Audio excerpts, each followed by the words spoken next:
इस विश्व का प्रत्येक व्यक्ति अपने भविष्य के शास्त्र को जानना चाहता है। आज अगर कोई व्यक्ति तनाव में जीवन जी रहा है तो भविष्य में मोक्ष कब प्राप्त होगा ये वो जानना चाहेगा। अगर संघर्ष है जीवन में तो उल्लास कब आएगा ये जानना चाहेगा। अगर वह असाध्य रोगों से पीड़ित है तो वह पूर्ण रूप से निरोगी या स्वस्थ कब होगा ये जानना चाहता है व्यक्ति। जो व्यक्ति गरीबी के दलदल में फंसा हुआ है उसके अमीरी के दिन कब आएंगे ये लोगों को पता करना है। दुखों के बाद सुख का समय कब आएगा उस प्रतिपल का हर व्यक्ति को इंतजार है। और झोपड़ी में रहने वाला व्यक्ति महलों में कब पहुंचेगा, इन सब प्रश्नों का जवाब आपको भविष्य शास्त्र में मिलता है। तो जो भी मिथुन राशि या मिथुन लग्न के जातक हैं वास्तव में उनका भविष्य शास्त्र क्या कहता है और अपनी कुंडली को देख करके वो कैसे अपने भविष्य के शास्त्र को अच्छा कर सकते हैं, इसी पर पूरा वीडियो आधारित है। आप अंतिम तक पूरा वीडियो जरूर देखिएगा।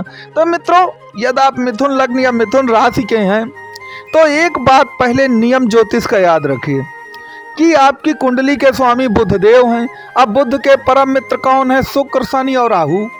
तो बस आपको बुध, शुक्र, शनि और राहु पर फोकस करना है और इन पर यदि आपने ढंग से फोकस कर लिया और इनके सीक्रेट को आप जान गए तो आपका भविष्य शास्त्र अच्छा ही रहेगा। तो हम शुरुआत जो है भविष्य शास्त्र के लिए सबसे इंपॉर्टेंट जो बात है वो है आपका भाग्य शास्त्र, कि आपकी भाग्य क्या कहती है। और मिथुन लग्न या मिथुन राशि की कुंडलियों में भाग्य का स्वामी शनिदेव होता है।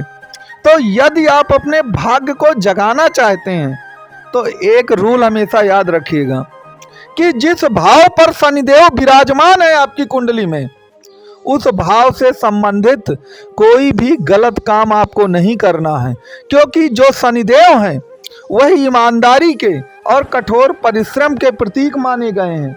तो अगर आपने उस भाव से संबंधित कार्यों में जरूरत से ज़्यादा बुद्धि, चालाकी, बेईमानी, धोखा, छल कपट, साम दाम दंड भेद इनका यदि आप प्रयोग करेंगे तो याद रखिएगा फिर आपकी भाग्य की उन्नति होने में आपको बहुत सारी दिक्कतें आएंगी। मैं आपको एक उदाहरण से समझाता हूं तो मेरी बात आपको ज़्यादा समझ में आएगी।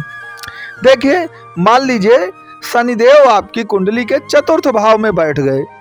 तो चतुर्थ भाव आपका कहे का है, रियल एस्टेट का है, भूमि से संबंधित काम करते हैं। आपके मन और दिल भी कहलाता है वो, आपका भवन और वाहन भी कहलाता है। चतुर्थ भाव माता का भी भाव है।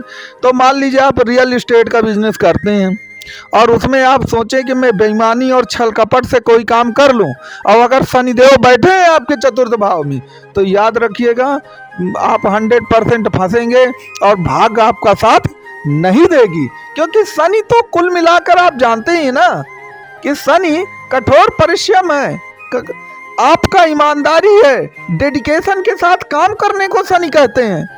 तो अगर आप शनि के मूल सिद्धांतों से अलग हो जाएंगे तो याद रखिए फिर भाग्य आपकी कहाँ उन्नत करेगी।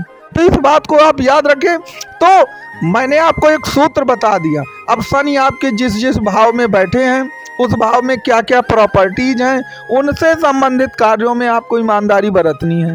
तो अब प्रश्न वही उठता है कि लोग कहेंगे कि महाराज आज की इस कलयुग में अगर हम 100% ईमानदारी पे उतर आएंगे तो पूरी दुनिया बेईमान हो जाएगी हमारे लिए। अगर पूरी दुनिया बेईमान हो गई हमारे लिए तो हम तो बर्बाद हो जाएंगे। तो 100% ईमानदारी से तो काम नहीं चलना ना। तो उसका भी एक सूत्र है। मैंने क्या कहा कि बुध के परम मित्र राहु हैं। ये देखिए कि राहु कहाँ बैठे हैं। अगर राहु मान लीजिए आपके जिस भी भाव में बैठे हैं वहाँ पे साम दाम दंड भेद, छल कपट, झूठ फरेब सब प्रयोग हो सकता है वहाँ पर, ये ध्यान दीजिएगा। लेकिन इसका मतलब ये नहीं है कि आज से आप वही काम करना शुरू कर दें, क्योंकि इसमें एक चीज़ याद रखिएगा, कुंडली की महादशा बहुत बड़ा रोल निभाती है।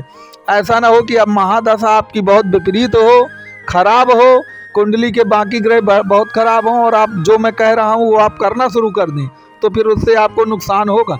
मैं आपको एक केवल सिद्धांत बता रहा हूँ। हम ये नहीं कह रहे कि आप ऐसा करिए गलत काम, ये चीज़ ध्यान दीजिएगा। तो कहने का तात्पर्य मेरे ये है कि जहाँ पर राहु विराजमान होते हैं वहाँ थोड़ा 19-20 जो है वो चलेगा। वहाँ पर तो आप सोच सकते हैं, लेकिन जहाँ पर मान लीजिए शनि विराजमान है वहाँ पर ये नहीं चलेगा। जहाँ पे गुरुदेव बृहस्पति विराजमान होते हैं वहाँ ये नहीं चलेगा कुल मिलाकर के। तो कुंडली का जो मूल तत्व है वह आपको पूर्ण रूप से समझना चाहिए। मान लीजिए मैंने अभी चतुर्थ भाव का उदाहरण दिया शनि का। मान लीजिए चतुर्थ भाव में राहु बैठे होते तो थोड़ा 19-20 आपका चल जाएगा। अगर आप थोड़ा ज़्यादा बुद्धि प्रयोग करते हैं, साम दाम दंड भेद का प्रयोग करते हैं, तो ये बात राहु में लागू होगी लेकिन शनि में लागू नहीं होगी। तो मैंने आपको शनि और राहु के रूल बताए। अगर आप अपने भविष्य को अच्छा करना चाहते हैं, अब यहाँ पर बहुत सारी चीज़ें हैं कि राहु और शनि किस राशि में बैठे हैं, किस नवांश में बैठे हैं, कितनी डिग्री में बैठे हैं, किस नक्षत्र में बैठे हैं, ये सब कुछ देखना पड़ेगा कुंडली में, तभी जा कर के एक सही रिजल्ट 100% आपको मिलेगा। तो इसके लिए अगर आप कुंडली का विश्लेषण कराना चाहें तो आपको नंबर प्रदान किए गए हैं, दिए गए नंबर पर आप कॉल या व्हाट्सएप कर सकते हैं। अब देखें, आपकी कुंडली का जो स्वामी है वो तो वास्तव में बुधदेव है। तो बुधदेव क्या है? बुद्धि है, व्यापार है। तो जहाँ पर बुधदेव बैठे हैं, अगर उससे संबंधित व्यापार आप करेंगे और अपनी बुद्धि का हमेशा प्रयोग करेंगे तो आपको लाभ 100% मिलना है। अब आप कहेंगे कि महाराज बात समझ में नहीं आई मेरे, तो मैं आपको बता दूं कि जैसे मान लीजिए बुधदेव जो हैं आपके 3rd भाव पर बैठे हैं। अब 3rd भाव कम्युनिकेशन का है, इंटरनेट का है, घूमने फिरने का या टूरिज्म का है। तो अगर आप टूरिज्म का काम करेंगे या ऐसा कोई काम करेंगे, इंटरनेट का ऑनलाइन काम करेंगे, तो बुधदेव 100% आपको लाभ देंगे। अब ये एक चीज़ यहाँ पे याद रखिएगा कि मैंने क्या बताया कि बुध आपकी बुद्धि है। तो बुद्धि आपका दिमाग कह सकते हैं आप। तो दिमाग और दिल में अंतर है। जो आपका दिल होता है वो इमोशंस पे ड्राइव होता है और दिमाग जो होता है ना वो इमोशन लेस होता है। तो याद रखिएगा, व्यापार इमोशन लेस होके किया जाता है। अगर आप इमोशन में आकर के कोई व्यापार या फाइनेंशियल डिसीजन लेंगे ना तो फिर उसमें लाभ की संभावना पर हानि की संभावना बहुत ज़्यादा बढ़ जाएगी। तो मित्रों, ये कहने का तात्पर्य है कि बुध आपकी कुंडली का बेस है और बुध वणिक वर्ग का भी है, वैश्य वर्ग में आता है।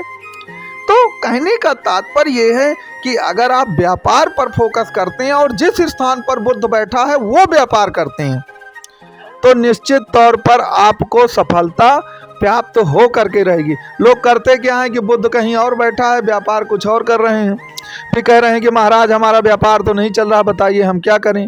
तो आपको ये पूरी कॉन्सेप्ट पता चली होगी कि मेरे कहने का तात्पर्य क्या है। आप इसी कॉन्सेप्ट पर चलें और काम करें। अगर आपको कोई बात समझ में ना रही हो तो आपको नंबर दिया गया है, तो आप दिए गए नंबर पे अपना कुंडली का कंसल्ट जो है कर सकते हैं।